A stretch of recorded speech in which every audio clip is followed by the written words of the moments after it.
Very good afternoon to all of you. Today we discuss on Blady anomalies, thrashing and seek time, rotational delay, transfer time and introduction to disk structure.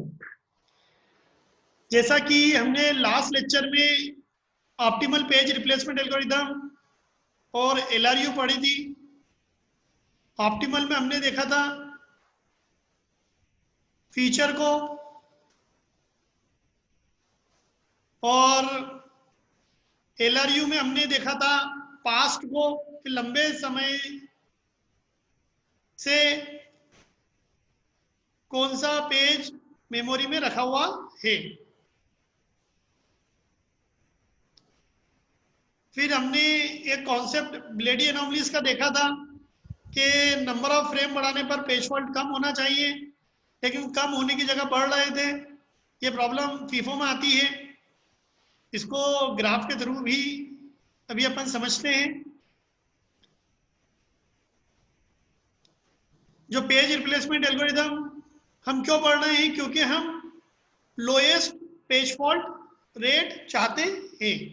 क्या चाहते हैं? Want lowest page fault rate, जिसके लिए evaluate करते हैं हम algorithm bye running it on a particular string of memory reference and computing the number of page fault on that string.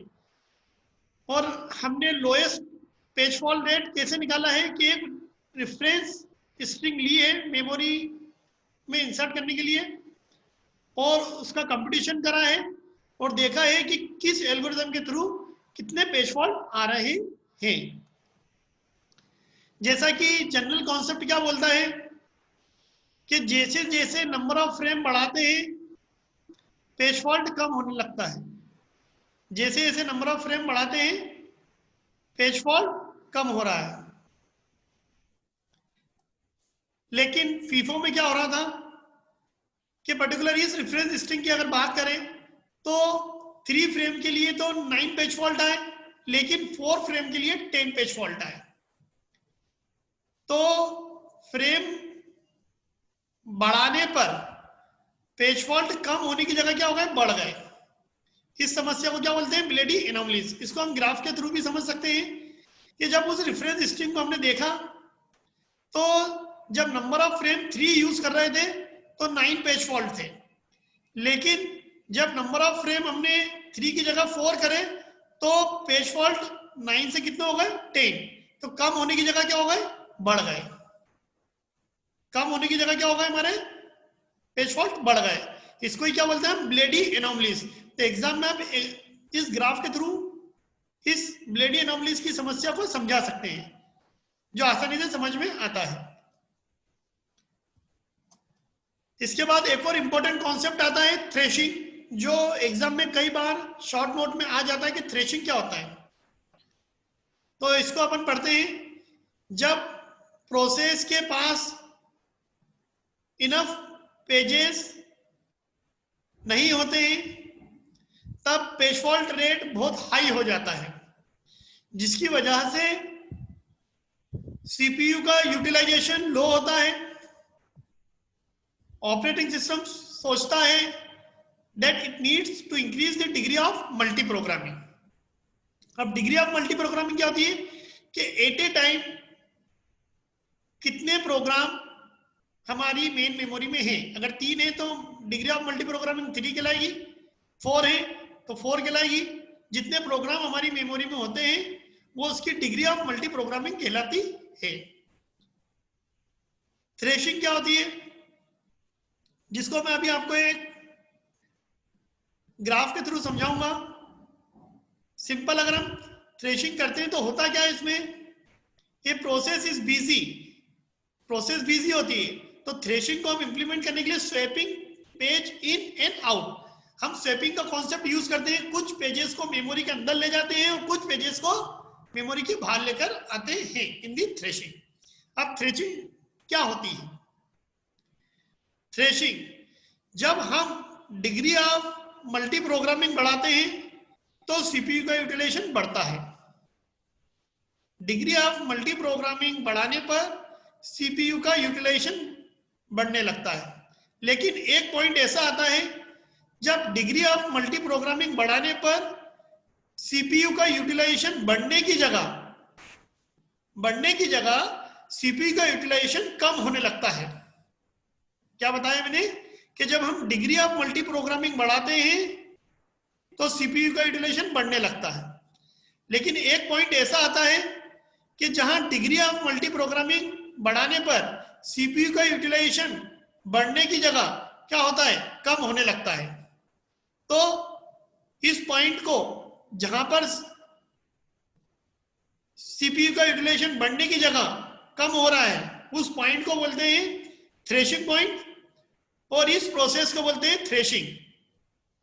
कि degree of multi programming बढ़ाने पर CPU का utilisation बढ़ता है, लेकिन एक पॉइंट ऐसा आता है जहां डिग्री ऑफ मल्टी प्रोग्रामिंग बढ़ाने पर सीपीयू का यूटिलाइजेशन बढ़ने की जगह कम होने लगता है, उसको कहते हैं थ्रेशिंग।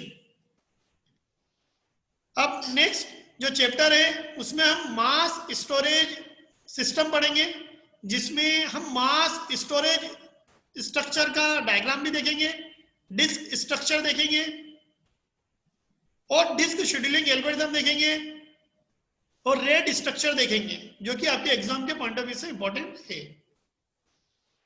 अब जो हम पढ़ रहे हैं उसका मेन ऑब्जेक्टिव क्या रहेगा इस चैप्टर का, ये डिस्क्राइब करेगा physical structure of secondary and tertiary storage devices and the resulting effect on the usage of the devices।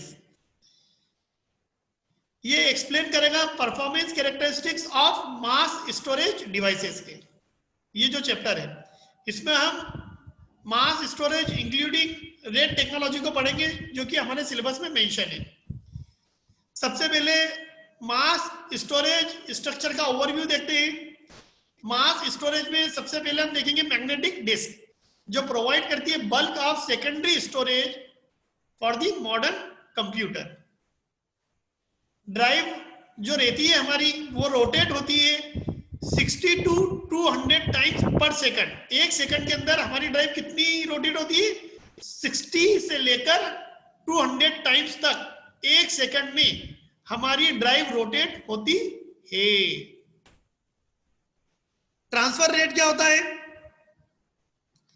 is the rate at which data flow between drive and computer।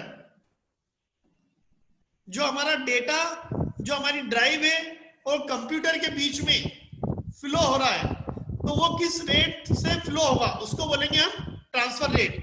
इसका मतलब है transfer rate is how long the actual data read और right text, कि कितनी देर में हमारा data हम read करते हैं या कितनी देर में हमारा डेटा हम लिखते हैं। रीड कहां से कर रहे हैं हम, ड्राइव या कंप्यूटर पे से। राइट भी कहां कर रहे हैं हम, ड्राइव या कंप्यूटर पे। तो transfer rate is rate at which data flow between drive and computer. Next time आता है आपका पोजिशनिंग टाइम, जिसको हम बोलते हैं random access time. Random access time क्या होता है, is time to move disk arm to desired cylinder. Desired cylinder मतलब सीक टाइम। तो ये एक ऐसा टाइम है जिसमें हमारी जो डिस्क आर्म है मूव करती है अपनी इच्छा अनुसार सिलेंडर को पाने के लिए। इस रैंडम एक्सेस टाइम को ही कई बार हम क्या बोल सकते हैं, सीक टाइम। तो seek time measures the delay for the disk head to reach the track. Track तक पहुंचने में डिस्क हेड को जितना टाइम लगता है, ट्रैक तक पहुंचने में डिस्क हेड को जितना टाइम लगता है, उस डिले को सीक टाइम कहते हैं। उस डिले को क्या बोलते हैं हम, सीक टाइम। हेड को ट्रैक तक पहुंचने में जो डिले हुआ है उसको seek time. And the time for desire sector to rotate under the disk head, और डिस्क हेड के अंदर सेक्टर को रोटेट होने में जो टाइम लगता है उसको बोलते हैं रोटेशनल लेटेंसी। अगेन फिर से समझाना चाहूंगा मैं, डिस्क हेड के अंदर सेक्टर को रोटेट होने में जो समय लगता है उसको रोटेशनल लेटेंसी कहते हैं। हेड क्रैश क्या होता है? Result from the disk head making contact with the disk surface, जो कि सही नहीं है। डिस्क क्या होती है हमारी? रिमूवेबल होती है।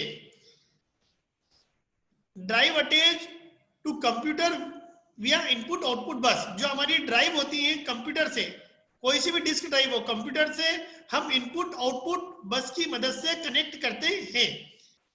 बसेस क्या होती है? वेरी होती है, including EIDE, enhance integrated drive electronics, advance technology attachment, serial advance technology attachment, universal serial बस, fibre channel, SCSI small computer system interface. इनमें से किसी भी इनपुट आउटपुट की मदद से हमारी डिस्क ड्राइव अटैच होती है कंप्यूटर से। जैसा कि मैंने बताया था कि जो रोटेशनल लेटेंसी है, कि आपने देखा था रोटेशनल लेटेंसी के बारे में कि जो डिस्क हेड के अंदर सेक्टर को, डिस्क हेड क्या है आपका दिख रहा है, और सेक्टर क्या है आपका? ये आपके सेक्टर है, ये आपका सिलेंडर है। जैसे घर में हमने देखा होगा हमारा गैस सिलेंडर रहता है, वैसा ही इसका बिल्कुल स्ट्रक्चर है। ये जो बीच में आप पाइप देख रहे हैं इसको बोलते हैं स्पिंडल, और ये जो सर्कल है गोल इसको बोलते हैं ट्रैक। और ट्रैक को हम डिवाइड करते हैं किसमें? सेक्टर में। ये आप देख सकते हैं ये सेक्टर है, एरो के थ्रू भी रिप्रेजेंट करने की कोशिश करिए, ये पोर्शन सेक्टर कहलाएगा, और ये जो सर्कल टाइप है ये कहलाएगा ट्रैक। और ये जो आपकी है, जो आपने सीडी देखी होगी एक प्लेट की तरह रहती है, उसको बोलते हैं प्लेटर। और ये रोटेशन होने में हेड के अंदर, ये आपने देखा ये हेड है, इस हेड के अंदर सेक्टर को जो रोटेट होने में समय लगता है, ये सेक्टर को रोटेट होने में जो समय लगता है हेड के अंदर, उसको बोलते हैं रोटेशनल लेटेंसी। और सीक टाइम किसको बोला था?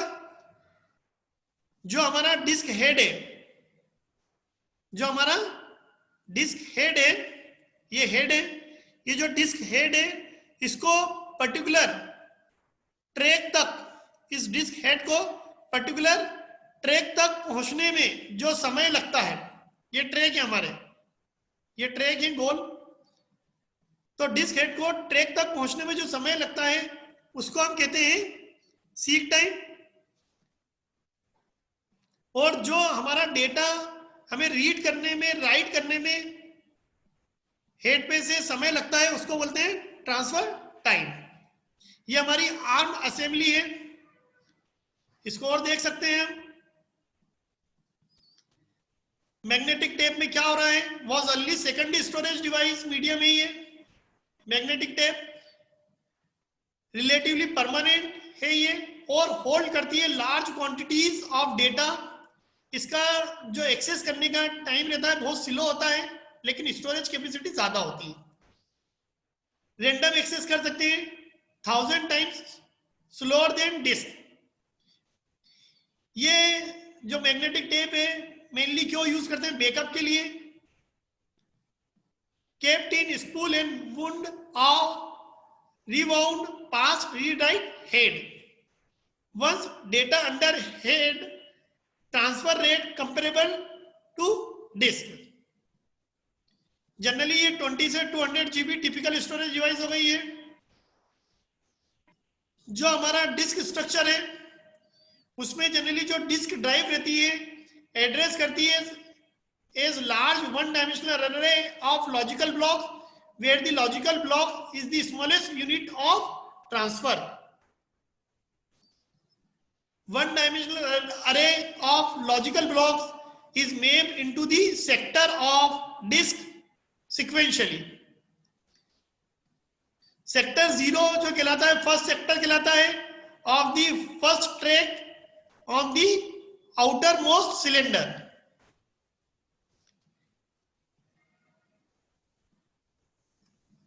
अब हम देख सकते हैं डिस्क अटैचमेंट जनरली होता है हमारी इनपुट आउटपुट बसेस के थ्रू, जो मैंने आपको बताया है SCSI, ATA, SATA. ये नेटवर्क अटैच स्टोरेज होता है हमारा जनरली जो लेन और वेन है उससे. Network attach storage is a storage made available over a network rather than over A local connection. Local area network and wide area network. ये हमारा वाइड एरिया नेटवर्क हो गया. जब दो नेटवर्क आपस में एक दूसरे से कनेक्टेड है तो वाइड एरिया नेटवर्क हो गया. डिस्क शेड्यूलिंग हम पढ़ेंगे. तो आज इस स्लाइड के बाद मैं अपना लेक्चर क्लोज करूंगा और डिस्क शेड्यूलिंग जिसमें हम कौन सी एल्गोरिथम पढ़ेंगे वो डिस्कस करेंगे नेक्स्ट लेक्चर में. तो ऑपरेटिंग सिस्टम रिस्पॉन्सिबल होता है for using hardware efficiently for the disk drive. This means having a fast access time and disk bandwidth. हमारा एक्सेस टाइम क्या होना चाहिए? फास्ट होना चाहिए और हमारे पास बैंडविड्थ ज्यादा से ज्यादा होना चाहिए. ये डिस्क शेड्यूलिंग हमें प्रोवाइड करेगा. एक्सेस टाइम क्या होता है? एक्सेस टाइम के दो मेजर कंपोनेंट होते हैं. जैसा कि सीक टाइम मैंने बताया था कि delay for disk head to reach the track. So is the time for the disk are to move the heads to the cylinder containing this desired sector. उस sector को पाने के लिए डिस्क हेड को जो डिले लगा है, जो टाइम लगा है, उसको ही क्या बोलते हैं? Seek time. रोटेशनल लेटेंसी जैसा कि मैंने बताया है is the additional time waiting for the disk to rotate the desired sector to the disk head. इसका मतलब है rotational latency accounts for time to get the right sector. कि उस राइट सेक्टर को अचीव करने में डिस्क को उस रोटेशन में जो समय लगा है उसको बोलेंगे रोटेशनल लेटेंसी. तो हम मिनिमाइज करते हैं seek time. Seek time proportionate होता है सीक डिस्टेंस के. Disk bandwidth is the total number of byte transferred divided by the total time between the first request for service and the completion of last transfer.